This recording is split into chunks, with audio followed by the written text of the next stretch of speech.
Naglabas ng opisyal na pahayag ang Tigaon Municipal Police Station kaugnay ng isang kumakalat na Facebook post hinggil umano sa operasyon ng iligal na pasugalan color game sa loob ng isang peryahan sa Tigaon, Camarines Sur. Batay sa nasabing post mula sa PPN Newspaper Facebook page, idinadawit umano ni Police Major Enarvic Florese, hepe ng Tigaon Municipal Police Station, ang dalawang mataas na opisyal ng Police Regional Office 5 na umano'y nagbibigay proteksyon sa naturang pasugalan. Marin itong pinabulaanan at kinundina ni Police Major Florese sa inilabas na opisyal na pahayag. Aniya, walang katotohanan at pawang malisyoso ang naturang artikulo at walang batayan ang akusasyong ibinabato laban sa kanyang mga nakatataas na opisyal. Iginit pa niya na hindi siya kailanman naglabas o nagbigay ng pahintulot sa anumang pahayag na may kaugnayan sa maling paratang.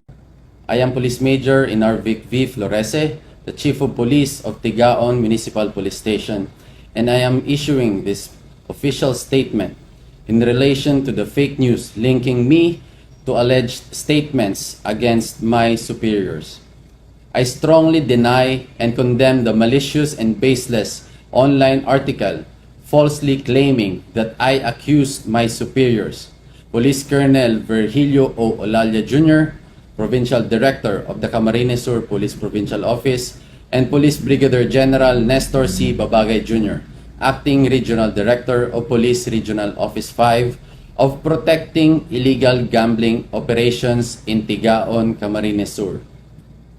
Let it be made absolutely clear, I have never made such statements, nor have I issued or authorized any pronouncement related to these false allegations. The words and accusations attributed to me in this fabricated report are entirely untrue, maliciously crafted, and intended to discredit not only myself but also the integrity of the Philippine National Police leadership in the region. As a proud member of the PNP, I have always upheld the principles of honor, justice, and integrity in the performance of my duties. I firmly support our organization's campaign against illegal gambling and all other forms of criminal activity.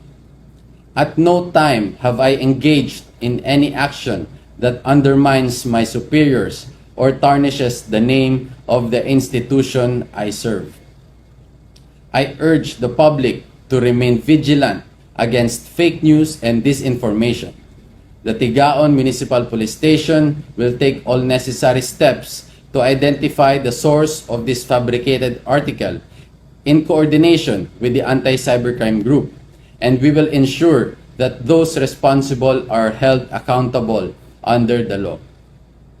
To the people of Tigaon and the entire Bicol region, rest assured, the PNP remains steadfast in its sworn duty to protect and serve with dedication, professionalism, and an unwavering commitment to the truth.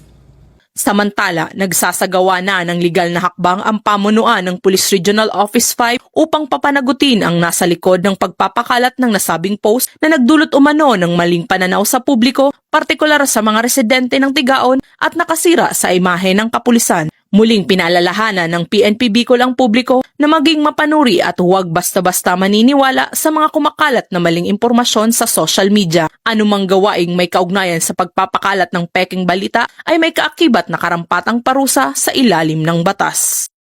Mula dito sa Rayong Bicol, ako ang inyong PNN Correspondent, Police Corporal Angelito Recampo, alagad ng batas, tagataguyod ng Balitang Pulis.